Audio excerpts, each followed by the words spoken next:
आज का हमारा टॉपिक है रैशनल नंबर। तो रैशनल नंबर होता क्या है? Any number which can be represent in the form of p by q and where q is not equal to 0।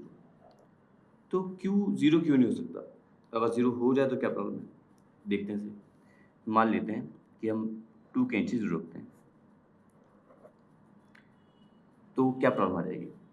तो ये होता है नॉट डिफाइंड। अब नॉट डिफाइंड क्यों? नॉट डिफाइंड क्यों? कुछ और क्यों नहीं? तो समझते हैं। 2 को डिवाइड करते हैं 0 से, तो 0 टेबल में 2 आता नहीं, 0 टेबल में 1 पे आता है 0, डिवाइड करेंगे तो आ जाएगा 2। 0 टेबल में 2 पर आता है 0, डिवाइड करें दोबारा से 2, एंड सो ऑन चलता रहेगा। तो एक पॉसिबिलिटी ये हो गई। दूसरी पॉसिबिलिटी है कि 2 को डिवाइड करें 0 से, तो मैं 3 लूँगा तो भी 0 आएगा,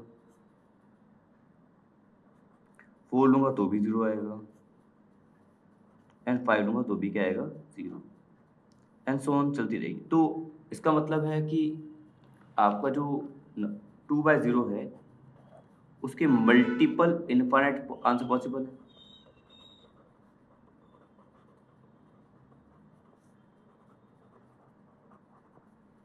ठीक है, यानी कोई पर्टिकुलर डेफिनेट आंसर पॉसिबल नहीं है, इसीलिए 2/0 क्या होगा?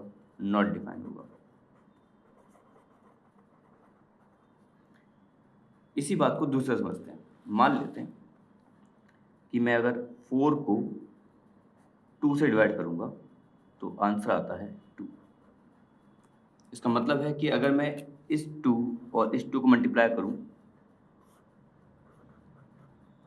तो आंसर मेरा 4 आना चाहिए। सिंपल। लेकिन अगर हम मान लें कि मैं 4 को डिवाइड करता हूँ 0 से और आंसर आता है a, सो मैं a को 0 से मल्टीप्लाई करूं तो आंसर 4 आना चाहिए। a की किस वैल्यू को रखें जिसे 0 से मल्टीप्लाई करके आंसर 4 आ जाए? क्या कोई भी ऐसी वैल्यू पॉसिबल है? क्या कोई भी ऐसी वैल्यू पॉसिबल है? नहीं है। इसीलिए जो a का आंसर आता है वो नॉट डिफाइन आता है। हमें उसका डेफिनेशन नहीं है कि क्या आंसर आएगा, इसलिए नॉट डिफाइन लिखते हैं। It is not defined, so any number by 0 is not defined. इसीलिए q को हम 0 नहीं लेते।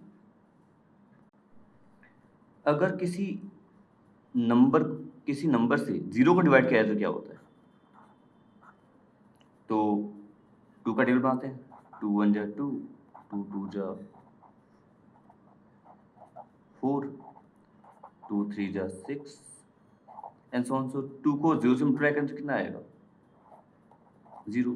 तो अगर हम अंदर 0 रखते हैं, बाहर 2, एंड सो 0 टाइम्स लेते हैं तो सेम आंसर आता है, तो आपकी डिग्री खत्म हो जाती है। तो any number 0 by any number is 0। So 0 by any number is 0, but any number by 0 is not defined. But अगर हम लें 0 बाय 0 तो क्या होगा? तो 0 by any number is 0 and any number by 0 is not defined. तो इसका answer क्या आएगा? इस फॉर्म को कहते हैं हम नॉट डिटरमिनेट नॉट डिटरमिनेटेबल। बस वो डिटरमाइन नहीं कर सकते। तो इसके एक बार आंसर पॉसिबल है, एक बार आंसर पॉसिबल नहीं है। क्या लिखें? इनफाइनाइट आंसर पॉसिबल है, तो इसको हम डिटरमाइन नहीं करते। ठीक है। रैशनल नंबर को दूसरा डिफाइन किया जा सकता है। Rational number are those decimal number which are terminating, decimal number which are terminating expansion, like 2.3, 4.32, they are terminating decimal. And second form is non-terminating recurring decimal, recurring या repeating decimal, recurring decimal, जैसे 2.333 and so on, 5.2424 and so on. तो ये है आपका non terminating recurring decimal है और ये आपका टर्मिनेटिंग डेसिमल है। ये दोनों ही रैशनल नंबर फॉर्म होते हैं। कोई भी रैशनल नंबर इन्हीं दो फॉर्म में लिखा जा सकता है। इरैशनल नंबर क्या होता है?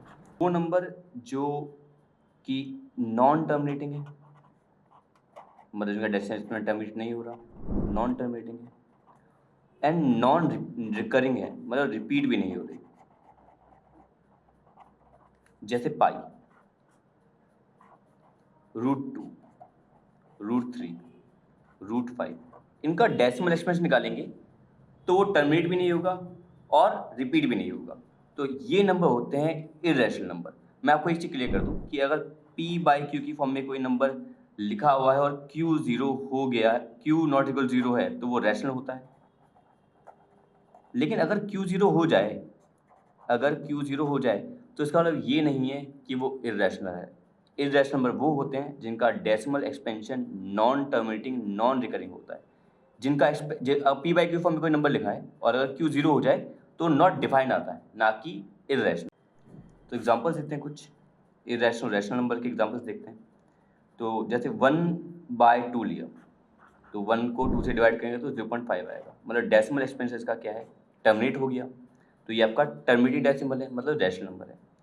1/3 लेंगे तो उसे डिवाइड करेंगे 1 को 3 से, तो जो डेसिमल एक्सपेंस आएगा वो आएगा आपका 0.333 एंड सो ऑन। तो ये नॉन टर्मिनेटिंग रिकरिंग डेसिमल है, मतलब रिपीट हो रहा है, इसलिए ये भी क्या है, रैशनल नंबर है।